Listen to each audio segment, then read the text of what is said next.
ये चेक करो, ये कानून है हमारा गाली देने वाला। चेक करो, ये माँ बहन की गाली दे रहा है। ये कौन सा कानून है? देखो ना, गाली देने वाला कानून है ये। किस जगह चलान नहीं, झाड़ी लगाने के चक्कर में हो आप लोग। ये कौन सा कानून है गाली देने वाला? आपके घर में माँ बहन नहीं है? आपकी इज्जत नहीं है? बड़े आए कानून के मालिक। उठाओ ईंट मारो, मेरे माथे में खून निकाल दो। ये कौन सा तरीका है? ये देखो मेरे पीछे भाग रहे, 3000 लेने की कोशिश है। वीडियो लाइव चल रही है, मारो ईंट मेरे माथे।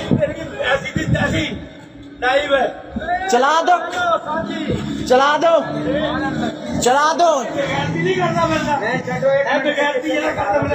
ये बगैरती नहीं है, ये सरासर देहात की है सर। ये देखो हाथ उठा रहे हमारे बंदे पे, ये चेक करें। ये कौन सा तरीका है? ये देखो वीडियो बना।